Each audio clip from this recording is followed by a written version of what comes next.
Govinda Greens, premium and limited plots, prime location, destination that define your status. In front of Ames, Govinda Greens.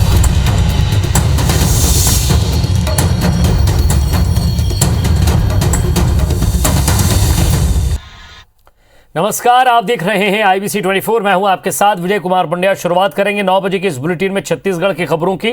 Chhattisgarh के मुख्यमंत्री भूपेश बघेल आज शाम वाराणसी के लिए रवाना हो गए हैं। मुख्यमंत्री कल यूपी के बस्ती जिले में किसान सम्मेलन में शामिल होंगे।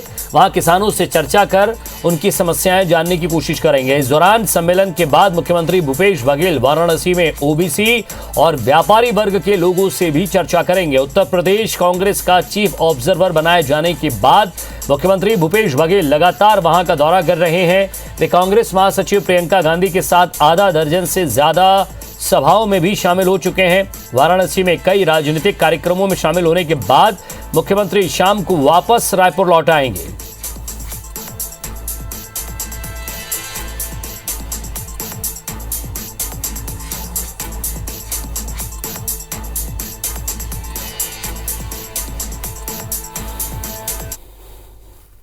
अब वाराणसी तो भगवान भोलेनाथ के जगह है, वहां जा रहे हैं और कुछ और भी राजनीतिक कार्यक्रम भी होंगे। अब वाराणसी तो भगवान भोलेनाथ के जगह है, वहां जा रहे हैं और कुछ और भी राजनीतिक कार्यक्रम भी होंगे। मुख्यमंत्री भूपेश बघेल छत्तीसगढ़ प्रदेश राइस मिलर्स एसोसिएशन के वार्षिक सम्मेलन और अभिनंदन समारोह में शामिल हुए। आयोजन में सीएम ने कहा कि एक तरफ किसान लगातार धान उत्पादन बढ़ा रहे हैं, वहीं सरकार भी पहले साल 80 लाख मीट्रिक टन, दूसरे साल 82 लाख मीट्रिक टन, तीसरे साल 92 लाख मीट्रिक टन और अब चौथे साल 105 लाख मीट्रिक टन धान किसानों से खरीद रही है। जितनी गंभीरता से किसान उत्पादन कर रहे हैं, उतनी ही गंभीरता से राज्य सरकार खरीदने का भी काम कर रही है। ये बड़ी चुनौती है, इसे हमें मिलकर लड़ना है। उन्होंने कहा कि एक तरफ सरकार बारदाना नहीं दे रही है, दूसरी तरफ उसना चावल लेने से मना कर दिया गया है। केंद्र सरकार पर हमला बोलते हुए मुख्यमंत्री भूपेश बघेल ने कहा कि इससे पहले उसना चावल की ही सबसे ज्यादा मांग होती थी, लेकिन पहली बार केंद्र सरकार ने उसना चावल लेने से मना कर दिया है। हमने भारत सरकार से मिलने का समय मांगा है, अभी समय नहीं मिला है। जब भी समय मिलेगा हम पूरे मंत्रिमंडल के साथ जाकर मिलेंगे। राइस मिलर्स संघ ने कस्टम मिलिंग को 40 रुपया से बढ़ाकर प्रति क्विंटल 120 रुपया करने का आभार प्रकट किया है।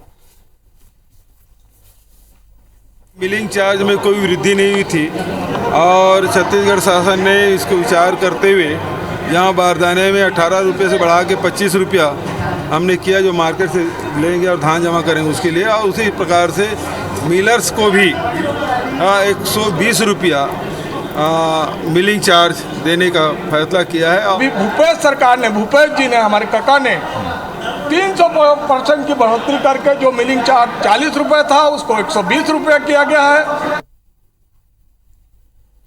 छत्तीसगढ़ में 15 निकायों में 20 दिसंबर को चुनाव है। कुल 370 वार्डों के लिए 1666 अभ्यर्थियों ने नामांकन भरा है।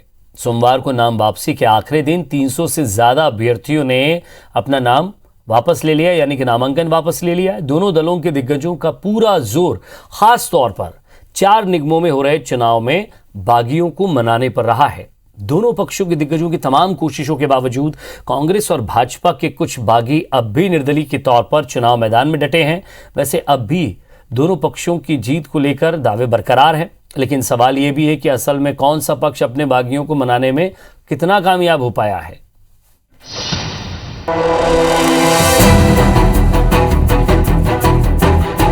छत्तीसगढ़ के 15 निकायों में हो रहे चुनाव के लिए नामांकन वापसी की आखिरी तारीख को सभी निकायों में कांग्रेस और भाजपा के बड़े नेता सक्रिय नजर आए। सत्ता पक्ष की तरफ से जिलों के प्रभारी मंत्री और स्थानीय विधायकों ने बागियों को मनाने के लिए घर घर दस्तक दी।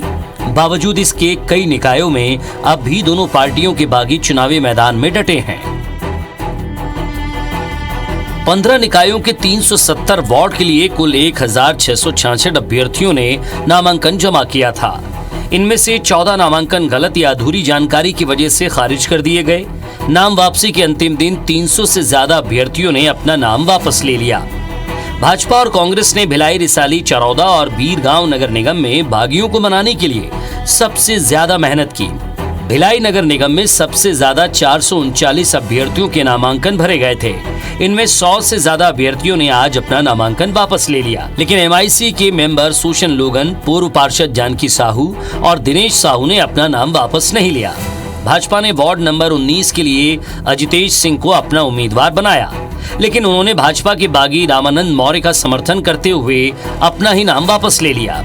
बीरगांव नगर निगम में कांग्रेस के 6 बाकी अभ्यर्थियों में से 4 को मना लिया गया है, जबकि 2 निर्दलीय तौर पर अब भी चुनावी मैदान में डटे हैं।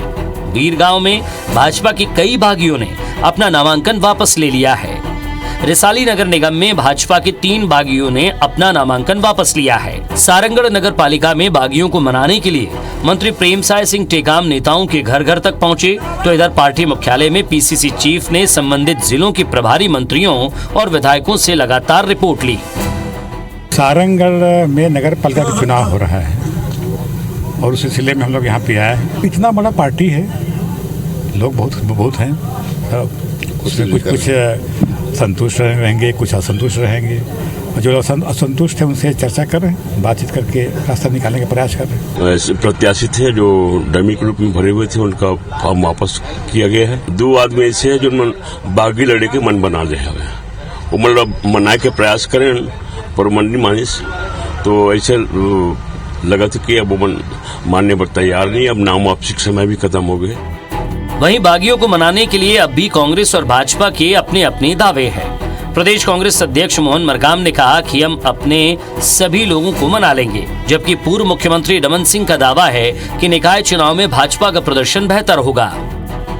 जितने भी बागी आवेदन किए हैं उनको हम मनाने का प्रयास कर रहे हैं। लगातार संगठन के पदाधिकारियों से, अन्य नेताओं से हम लोग बात कर रहे हैं, क्योंकि हर व्यक्ति की मंशा होती है कि वो उनको टिकट मिले, मगर अगर 10 मांगते हैं तो टिकट एक ही को मिलेगा। नगरीय निकाय चुनाव के बाद तैयारी हो गई, सब फॉर्म भर दिए गए, प्रभारी नियुक्त हो गए और कुल मिलाकर पूरे छत्तीसगढ़ में 15 स्थानों में अलग अलग नगरीय निकाय के जो चुनाव हो रहे हैं, भारतीय जनता पार्टी उसमें बेहतर प्रदर्शन करेगी। नामांकन वापसी के अंतिम दिन दोनों दलों के दिग्गजों के तमाम प्रयासों के बाद भी सभी बागियों ने नाम वापस नहीं लिए। इन्हें मनाने के लिए अंतिम दिन तक प्रयास जारी रहेगा। अब बारी है जनता दरबार में पहुंचकर वोट मांगने की। वैसे बागियों को मनाने और जीत को लेकर दावे अब भी जारी हैं। किसका दावा खरा है ये देखना होगा। सौरभ सिंह परिहार, IBC 24, रायपुर। छत्तीसगढ़ शासन की ओर से चलाई जा रही 3 महत्वपूर्ण योजनाओं को राष्ट्रीय स्तर पर सराहना मिली है। ऑफलाइन शिक्षा के लिए ब्लूटूथ आधारित ई शिक्षा समाधान बुलटू के बोल राज्य के ग्रामीण क्षेत्रों में नगद भुगतान हेतु डीजीपे सखी और गोधन न्याय योजना को भारत सरकार की ओर से आज़ादी का अमृत महोत्सव के अवसर पर जारी डिजिटल ट्रांसफॉर्मेशन स्टोरीज की किताब में प्रकाशन किया गया है। चिप्स के मुख्य कार्यपालन अधिकारी समीर बिश्नोई ने बताया कि देश की स्वतंत्रता की 75वीं वर्षगांठ पर मनाए जा रहे आज़ादी का अमृत महोत्सव, जिसके लिए देश के सभी राज्यों में डिजिटल इंडिया के अंतर्गत किए जा रहे अभिनव नवाचारों को सम्मिलित कर भारत सरकार की ओर से बुकलेट प्रकाशित की गई है, जिसमें राज्य शासन की ओर से संचालित 3 योजनाओं को स्थान दिया गया है।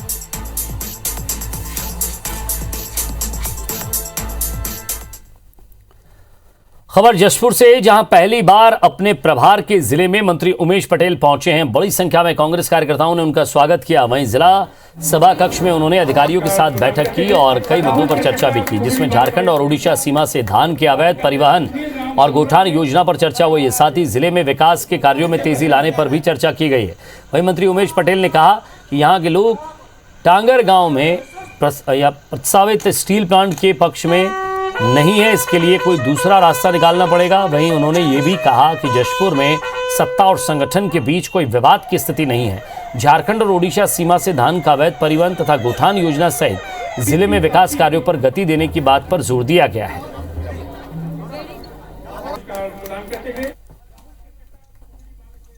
दूर होगा, आप आए हैं, चर्चा करेंगे सबसे। कुछ ऐसी बात है नहीं, लेकिन थोड़े बहुत भी होगी, उसको दूर करेंगे। अब ये इसका विरोध हुआ है और यहाँ लोग उसके पक्ष में नहीं है, ऐसे को जानकारी मिली है, तो उसका कुछ रास्ता निकालेंगे। युवा कांग्रेस के राष्ट्रीय अध्यक्ष BV श्रीनिवास रायपुर पहुंचे हैं। छत्तीसगढ़ युवा कांग्रेस की ओर से गांधी मैदान में आयोजित भारत की इंदिरा नामक चित्र प्रदर्शनी में शामिल हुए श्रीनिवास ने कई मुद्दों को लेकर केंद्र सरकार पर हमला बोला। उन्होंने कहा कि पीएम मोदी ने टीवी के सामने आकर कृषि कानून की तारीफ की और टीवी पर ही बिल वापस लेने का भी ऐलान भी किया। केंद्र सरकार टेलीविजन की सरकार है। उन्होंने कहा कि 3 कृषि कानून की वापसी से देश के अन्नदाताओं की जीत हुई है। आंदोलन में 700 किसानों ने जान गंवाई। आखिर इसका जिम्मेदार कौन है? केंद्र सरकार से उन्होंने मृतक किसानों के परिजनों को मुआवजा देने की मांग की। बीवी श्रीनिवास ने युवा कांग्रेस में चुनाव को लेकर कहा कि अभी महाराष्ट्र, तमिलनाडु, झारखंड और मेघालय समेत कई राज्यों में युवा कांग्रेस के चुनाव की तैयारी चल रही है। छत्तीसगढ़ में भी चुनाव को लेकर जो तारीख आएगी उसकी घोषणा करेंगे। उन्होंने युवा कांग्रेस को पीसीसी के सदस्यता अभियान से जुड़कर ज्यादा से ज्यादा लोगों को कांग्रेस से जोड़ने का लक्ष्य दिया है।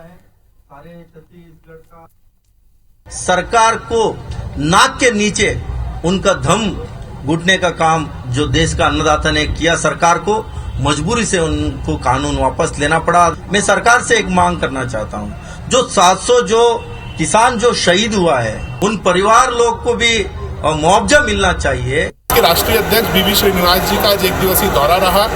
इंदिरा गांधी जी के जीवन पर जो प्रदर्शनी यूथ कांग्रेस ने लगाई थी उसे देखने वो यहाँ आए थे। आने वाले समय में फिर आऊंगा और लोगों से मिलूंगा, संगठन को मजबूत करूंगा, ऐसा कहा है। और साथ ही साथ प्रदेश कांग्रेस कमेटी के अध्यक्ष मोहन मरकाम जी के हाथ को मजबूत करते हुए सदस्यता अभियान को भी मजबूत करने का निर्देश उन्होंने दिया है। बिलासा एयरपोर्ट के विस्तार को लेकर एक बार फिर कवायद शुरू हो गई है। एयरपोर्ट अथॉरिटी ऑफ इंडिया की 3 सदस्यीय टीम नाइट लैंडिंग के साथ एयरपोर्ट के विस्तार को लेकर विस्तृत सर्वे कर रही है। सर्वे के बाद रिपोर्ट छत्तीसगढ़ एविएशन डिपार्टमेंट को सौंपी जाएगी, जिसके बाद सुविधाओं के विस्तार का फैसला होगा। अन्य महानगरों के लिए सीधी उड़ान और एयरपोर्ट के विस्तार के लिहाज से ये सर्वे महत्वपूर्ण माना जा रहा है। दरअसल बिलासा एयरपोर्ट में हवाई सुविधा का पूरा लाभ लोगों को नहीं मिल रहा है। बिलासपुर से दिल्ली के अलावा अन्य महानगरों के लिए सीधी उड़ान सेवा अभी उपलब्ध नहीं है। सबसे बड़ी समस्या एयरपोर्ट में नाइट लैंडिंग की सुविधा नहीं होने से आ रही है। पहले हम इसको 3C IFR बनाएंगे, उसके बाद 4C IFR का भी प्लान करेंगे। तो ये जो टीम आया है ये 3 दिन रहेंगे, वो पूरे रिपोर्ट बना के ये देंगे सर्वे करने के बाद। उसके हिसाब से हम उसका रिपोर्ट के आधार पर हम उसको डेवलपमेंट का काम शुरू करेंगे। बहुत समय से ये पेंडिंग था, पैसे जमा किए जा चुके थे AI के पास। फाइनली वो टीम आई है। अभी फ़िलहाल नाइट लैंडिंग के हिसाब से कहाँ कहाँ उपकरण लगेंगे, कौन से प्रकार से काम करेंगे, ये अंबिकापुर मेडिकल कॉलेज में उस वक्त हड़कंप मच गया जब एक दंपत्ति ने अस्पताल प्रबंधन पर लड़के की जगह लड़की देने का आरोप लगाया। मां का कहना है कि उन्हें डिलीवरी के बाद बताया गया था कि लड़का हुआ है, लेकिन अब 2 दिन बाद उन्हें लड़की दी जा रही है। वहीं अस्पताल प्रबंधन अपनी गलती मानने से इनकार कर रहा है। ये पूरा माजरा क्या है, इस रिपोर्ट से समझिए।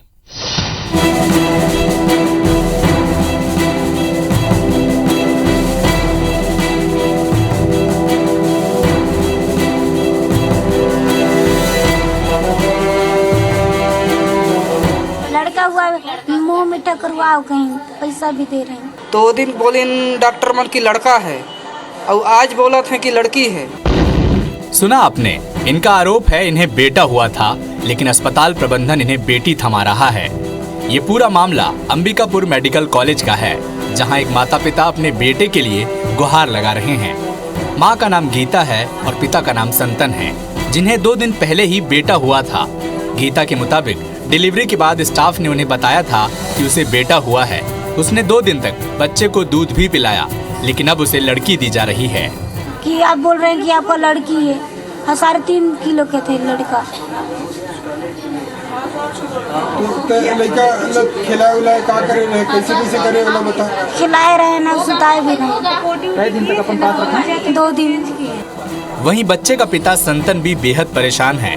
वो डॉक्टर से बार बार कह रहा है कि उसे बेटा हुआ है और उसे वही चाहिए, बेटी नहीं। और अगर अस्पताल से उसे उसका बेटा नहीं मिलता तो वो थाने जाएगा। आज बोला था लड़का है, लड़की है, और वो दिन की लड़का है। और 2 दिन हमन खिलाएं, टीका सीका सब कर लगवाएं। मैं लड़का चाहत हूँ और लड़का नहीं दही, तो थाना उना में सुना हूँ, मुर्दाई दाऊ कोनो लो बता हूँ। वहीं इस पूरे मामले में अस्पताल में खलबली मची हुई है, लेकिन अस्पताल प्रबंधन अपनी गलती मान नहीं रहा। डॉक्टर का कहना है कि एक ही दिन में एक नाम की 2 महिलाओं की डिलीवरी हुई, जिसमें इस गीता को लड़की और दूसरी गीता को लड़का हुआ था। दूसरी गीता को उसका बेटा देकर डिस्चार्ज भी कर दिया गया, जबकि यहाँ भर्ती गीता की बच्ची को एसएनसीयू से बाहर ही नहीं निकाला गया। प्रबंधन इस मामले में कोई भी गलती होने से इनकार कर रहा है। बच्चा अगर किसी और का बच्चा अगर हम दे देते तो वो 2 दिन तक वेट थोड़ा ही करता है ना। मामला वो नहीं है, मामला सिर्फ रिलेटिव के कंफ्यूजन की वजह से है। अभी भी बेबी ऑफ गीता संतन हमारे उसमें है, इनबॉर्न यूनिट में, आप चेक कर सकते हैं। अब ऐसे में बड़ी गफलत है, क्योंकि मां का दावा है कि उसने जन्म के बाद बेटे को 2 दिन तक अपने पास रखा, तो वहीं डॉक्टर का कहना है कि उसे बेटी ही हुई थी। अब ऐसे में मामला गंभीर हो गया है। दंपति अपना बेटा लेने पर अड़े हैं। अब सवाल यही है कि कौन सच और कौन झूठ बोल रहा है। ऐसे में जांच के बाद ही पूरे मामले की सच्चाई सामने आएगी। अभिषेक सोनी, IBC 24, सरगुजा। आर्थिक तंगहाली से जूझ रहा रायपुर विकास प्राधिकरण अपनी कमाई बढ़ाने के लिए हर कोशिश कर रहा है और इसी कड़ी में रायपुर में कब्जा की गई जमीनों को मुक्त कराया जा रहा है। आवासीय और व्यावसायिक प्रोजेक्ट लाने की तैयारी की जा रही है। साथ ही एक नायाब रास्ता उन प्राइवेट कॉलोनियों में रहने वाले लोगों से बेटरमेंट शुल्क वसूलने के रूप में अख्तियार किया जा रहा है, जो RDA कॉलोनी के आसपास बसी हैं। उनसे RDA के रोड, नाली, लाइट जैसी सुविधाओं का इस्तेमाल करने के लिए शुल्क वसूलने की तैयारी की जा रही है। रायपुर के इंद्रप्रस्थ और कमल विहार के आसपास बसे दर्जनों प्राइवेट कॉलोनियों में मकान या जमीन खरीदने वालों को RDA तगड़ा झटका देने की तैयारी में है। आर्थिक तंगहाली से जूझ रहा RDA अपनी कमाई बढ़ाने के लिए इन निजी कॉलोनियों से बेटरमेंट शुल्क लेने की तैयारी कर चुका है। दरअसल RDA ने कमल विहार और इंद्रप्रस्थ प्रोजेक्ट में रोड के रूप में बड़ा इंफ्रास्ट्रक्चर खड़ा किया है। इसका फायदा उठाकर दर्जनों बिल्डर ने RDA और इंद्रप्रस्थ के आसपास अपने प्रोजेक्ट तान दिए हैं। RDA की बेहतरीन अप्रोच रोड को दिखाकर उन्होंने लोगों को मकान और प्लॉट भी बेच दिया, लेकिन अब RDA उन लोगों से बेटरमेंट शुल्क लेने का फैसला कर चुका है, जो RDA की रोड का इस्तेमाल करते हैं। हाल ही में RDA की बोर्ड बैठक में इस प्रस्ताव को पारित भी कर दिया गया है। साथ ही इसे लागू करने के लिए सर्वे का काम भी शुरू कर दिया गया है। और आसपास के जो लोगों को, अधिकारियों को निर्देश दिया गया था कि जो भी हमारे कॉलोनी से सड़क का उपयोग कर रहे हैं उस पर तत्काल नोटिस जारी किया जाए। तो बोर्ड में अब ये फैसला हो गया है, प्रस्ताव पारित हो गया है, तो परीक्षण चालू है और बहुत जल्दी सबको नोटिस दिया जाएगा। कमल विहार इंद्रप्रस्थ के पास तो काफ़ी ज़्यादा अवैध प्लाटिंग हुआ है और जो हमारे सड़क का उपयोग कर रहे हैं। RDA अधिकारियों के मुताबिक कमल विहार के आसपास 15 से ज्यादा कॉलोनियां डेवलप की गई हैं और इंद्रप्रस्थ प्रोजेक्ट के चारों तरफ 4 से ज्यादा निजी कॉलोनियां बसाई गई हैं। इन सभी कॉलोनी तक RDA से होकर ही पहुंचा जा सकता है। अपनी सड़क का इस्तेमाल करने पर RDA इन निजी कॉलोनी वासियों से 150 से 200 रुपए प्रति वर्ग फीट बेटरमेंट शुल्क लेने की योजना बना रहा है। यानी किसी ने 1000 स्क्वायर फीट की जमीन ली है तो उसे 15 से 20 हजार रुपए RDA को देने होंगे। RDA के मुताबिक आसपास की उन निजी कॉलोनियों तक भी बेटरमेंट शुल्क वसूलने का दायरा बढ़ सकता है, जो अब तक नगर निगम को हैंडओवर नहीं की गई हैं। राजेश राज, IBC 24, रायपुर। चिटफंड कंपनियों के खिलाफ सीएम भूपेश बघेल के सख्त निर्देश के बाद रायपुर पुलिस की कार्रवाई लगातार जारी है। रायपुर के आजाद चौक थाने में साईं प्रकाश रियल्टी के एक और फरार डायरेक्टर को गिरफ्तार किया गया है। आरोपियों पर 200 करोड़ रुपए की ठगी का आरोप है। पुलिस से मिली जानकारी के मुताबिक इस कंपनी के 5 अधिकारियों के खिलाफ मामला दर्ज किया गया था, जिसमें मुख्य अधिकारी पुष्पेंद्र सिंह समेत अन्य आरोपियों को पुलिस ने पहले ही गिरफ्तार कर लिया था। फिलहाल मामले में आरोपी मृगेंद्र सिंह को शहडोल से गिरफ्तार किया गया है। हालांकि अब भी 3 आरोपी फरार हैं। आरोपियों के नाम उमरिया जिले के मानपुर में 200 एकड़ की संपत्ति का खुलासा हुआ है। हमारे पास ये FIR रजिस्टर्ड था। साईं प्रकाश नाम की चिटफंड कंपनी थी जिसके डायरेक्टर्स थे। उन्होंने बहुत सारे लोगों के पैसे लेके बाद में फ्रॉड किया है। ये बहुत दिन से डायरेक्टर्स फरार थे। इनका स्थायी वारंट हमारे पास था। हमने टेक्निकल एनालिसिस करी और शहडोल से ये टीम हमारी इनको पकड़ के लेके आई है। EPFO ने उन संस्थाओं के खिलाफ एक्शन लेना शुरू कर दिया है जिन्होंने कोरोना काल का फायदा उठाकर कर्मचारियों का पैसा उनके खाते में जमा नहीं किया। पिछले 8 महीने में EPFO ने अकेले छत्तीसगढ़ में करीब 19 करोड़ रुपए की राशि की रिकवरी की है। इनमें से कुछ संस्थाएं ऐसी भी हैं जिनका बकाया 1 करोड़ से अधिक का है। जानकारी के मुताबिक EPF की डिमांड 21 करोड़ की थी, लेकिन केवल 16 करोड़ रुपए जमा हुए हैं, जबकि एरियर की बात करें तो वो 9 करोड़ था, जिसमें इस साल 3 करोड़ रुपए जमा हुए हैं। मतलब अभी भी कर्मचारियों का लगभग 6 करोड़ रुपए नियोक्ताओं से वसूलना बाकी है। ईपीएफओ के संभागायुक्त के मुताबिक ऐसे नियोक्ताओं को नोटिस भेजा जा रहा है। इसके बाद भी पैसा जमा नहीं करने पर कानूनी कार्रवाई भी की जाएगी। ये हमारे हमेशा विजिलेंस में रहता है। जैसे ही कंपनियां डिफ़ॉल्ट करती है हम नोटिस इशू करते हैं, एक्शन लेते हैं और जो है असेसमेंट करने के बाद जो हम रिकवरी करते हैं। और टोटल जो रिकवरी हुआ है अभी तक वो 3 करोड़ के लगभग में हुआ है। वो ये जो है एरियर डिमांड का है। दूसरा जो करंट डिमांड का, जिसमें हम रेगुलर जो है असेसमेंट करते हैं और रिकवर करते हैं, उसमें करीब 21 करोड़ का असेसमेंट हुआ है और 16 करोड़ की रिकवरी हुई है। और इसी के साथ फिलहाल इस बुलेटिन में इतना ही। नमस्कार।